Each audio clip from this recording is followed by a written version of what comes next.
Hello guys, welcome to my channel. This is by Ravi. இப்போ நம்ம பார்க்க போகிறது second method of paper butterfly. First method பார்க்கலனா கார்டில் கொடுக்குறேன் பார்த்துக்கோங்க. வீடியோக்குள்ளே போகிறதுக்கு முன்னாடி என் சேனல் பிடிச்சிருந்தா சப்ஸ்கிரைப் பண்ணி பெல் பட்டனை கிளிக் பண்ணிக்கோங்க. வாங்க வீடியோக்குள்ளே போகலாம். இன்றைக்கி நம்ம எடுத்துருக்கிறது ஒரே ஒரு கிராஃப்ட் ஷீட்.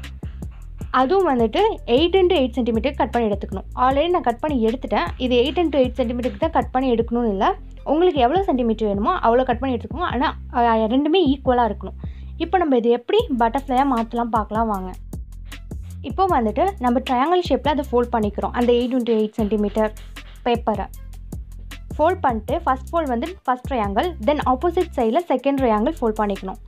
ஃபோல்ட் பண்ணி முடித்தோடனே அடுத்தது வந்து ரெக்டாங்கிள் ஷேப்பில் ஹாஃபாக மடிச்சுக்கணும். இதே மாதிரி ஃபோர்த் ஃபோல்டும் அதே மாதிரி ஆப்போசிட் சைடில் மடிச்சுக்கணும். இப்போ நல்லா மடிச்சிட்டிங்கன்னா அதை வந்து எந்த ரெண்டு சைடில் உங்களுக்கு கரெக்டாக வந்து ட்ரையாங்கிள் உள்ளே போகிற மாதிரி இருக்கோ அதை வச்சு அங்கே ப்ரெஸ் பண்ணி விட்டுருங்க. ப்ரெஸ் பண்ணிட்டிங்கன்னா உங்களுக்கு வந்து ஃப்ரண்ட் அண்ட் பேக் வந்து நார்மல் ட்ரையாங்கிள் கிடச்சிரும்.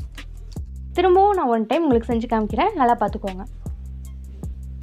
தென் அதை வந்து இன்னொரு சைடு திரும்பி இன்னொரு ட்ரையாங்கிள் மாதிரி ஒரு ஃபோல்ட் பண்ணிக்கோங்க. இது எதுக்கு ஃபோல்ட் பண்ணுறோன்னா இந்த இடத்துல நம்ம வந்து ஒரு கட் பண்ண போகிறோம். அது எப்படின்னா இந்த ஃப்ளவர் பெட்டலோட மோல்டு மாதிரி கட் ஆகும்ல, அழகாக ரவுண்டாக அந்த மாதிரி நீங்கள் கட் பண்ணிக்கோங்க. நான் என்னோடய கம்ஃபர்ட்காக வரைஞ்சிட்டு கட் பண்ணிக்கிறேன்.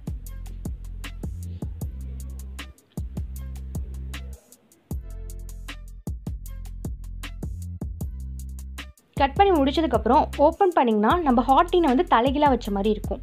இப்போ நீங்கள் என்ன பண்ணுறீங்கன்னா ஒரு கர்வ் இருக்கும், 2 ஷீட் இருக்கும். அதில் வந்து ஒரு ஷீட் எடுத்து நீங்கள் வந்து சென்டரில் ஒரு குட்டி ஹார்ட்டின் மாதிரி பண்ணிக்கணும். இப்போ அதை வந்து நீங்கள் நல்லா ப்ரெஸ் பண்ணி விட்டுட்டு அந்த பெரிய அவுட்டரில் பெரிய ஹார்ட்டின் மாதிரி இருக்குல்ல அதை அப்படியே டேர்ன் பண்ணி கரெக்டாக ஹார்ட்டின் ஷேப்பில் ஃபிக்ஸ் பண்ணிக்கோங்க. ஃபிக்ஸ் பண்ணிட்டா கீழே அந்த ஷார்ப் எட்ஜ் இருக்குல்ல அதை வந்து பேக் சைடில் புஷ் பண்ணிங்கன்னா அது ஃப்ரண்ட்டுக்கு வரும். கொஞ்சம் வந்து நம்ம ஃப்ரண்ட் வந்து அந்த பேப்பர் வந்து கொஞ்சம் முன்னாடி வரும், நல்லா ஒரு 0.5 சென்டிமீட்டருக்கு முன்னாடி வரணும். அப்படி வந்ததுக்கப்புறம் நீங்கள் வந்து அதை வந்து நல்லா ப்ரெஸ் பண்ணி விட்டுறணும். இப்போ பார்த்தீங்கன்னா நம்மளுக்கு பட்டர்ஃப்ளை ரெடி ஆகிடும். இது கரெக்டாக ஒர்க் ஆச்சா இல்லையான்னு சொல்லிட்டு கமெண்டில் சொல்லுங்கள். தேங்க்ஸ் ஃபார் வாட்சிங்.